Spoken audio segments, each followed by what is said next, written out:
Hey everybody, welcome to the Pera Community Monthly for the month of April. I'm just going to send out a quick Discord message to let everybody know that this is now live. So hold on with me for a second.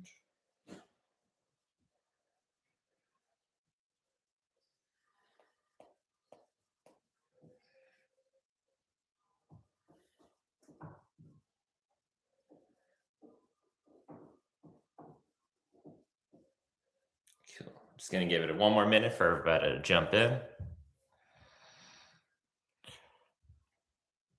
like we got one person.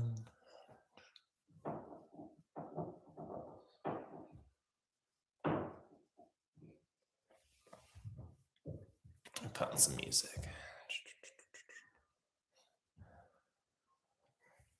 I'll get this started in one more minute.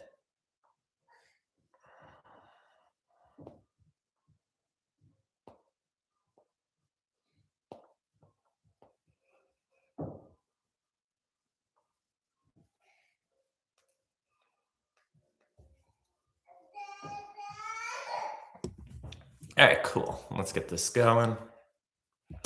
All right, so everybody, welcome to the Pera Community Monthly for April of 2026. As always, we're going to be going over the highlights, what's next, and the open floor. If you have any comments, please leave them in the chat. I'm going to check the Twitter, Discord too at the end of the call. Make sure there's any questions there. Please feel free to leave them. It's the point of these calls. We're here to answer your questions. So the highlights. What do we go over this month? So we had shared accounts launched. So that was a huge launch for us. We were able to get that out. That's multi-signature accounts. If you're not familiar with it, I've spoken about it a bunch on past calls, but if you're interested, what we did this time was we really wanted to reshape the way that the multi-signature experience is. There's usually a lot of complexity that goes around multi-sig, but luckily for us, we're building on Algorand. There's so much more like elegance to the design because it's a layer one asset. So in short, what you're able to do is you're able to create an account. It auto pings the people that you're looking to connect with, comes up in their inbox, and they're able to see it. And then from there, what they do is they're able to, sign transactions through their inbox. So what we did in our backend, we connected everything together, and we're able to allow for we're allowed for you to be able to, go and be able to have this very easily. We also have updates for Android. So routine maintenance bug fixes, the cursor and swap, you couldn't move it. So like, let's say if you typed in 100, you have to delete everything in order to type in 200. We now allow for you to just go and change the 1 to a 2.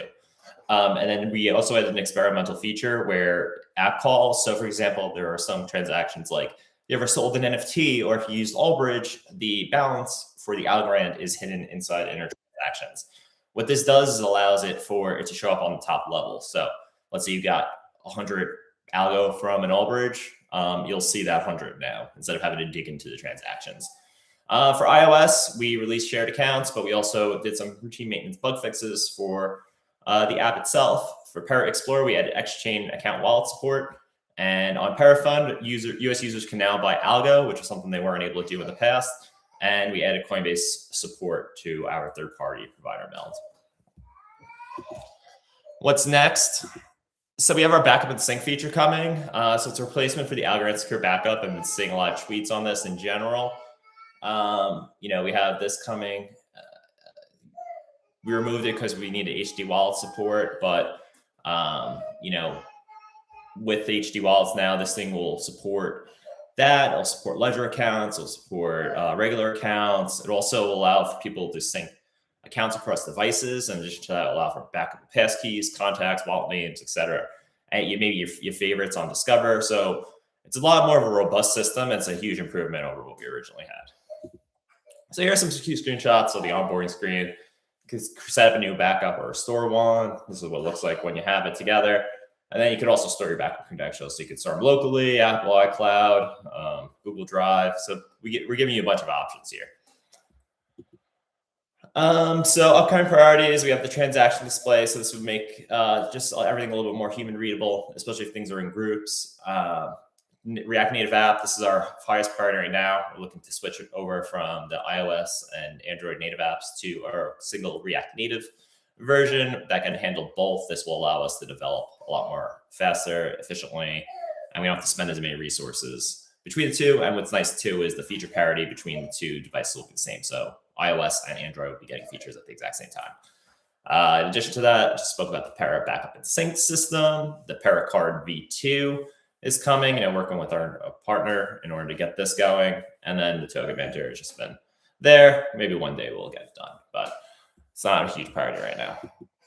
So open floor, I'll check Twitter and Discord, see if there's anything showing, but I didn't see anything. Let's see.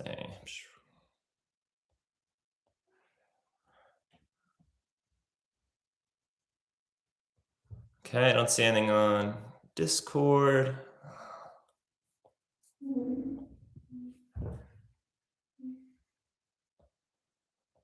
All right, cool. I'm just going to wrap this up then. If you have anything, just reach out to me on Twitter or Discord or anything of that sort, and I'll happily answer. Have a good, oh, here we go. When is React Native supposed to go into beta? Probably within like the next month or two, I think. It's pretty close. It's in a closed beta right now that I'm currently part of.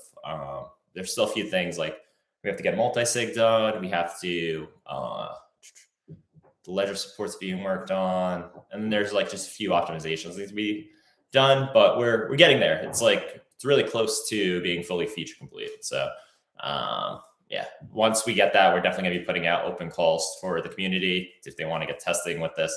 But just right now, we're going through like daily builds and iterations, so just not stable enough for a public beta right now, but soon. Cool.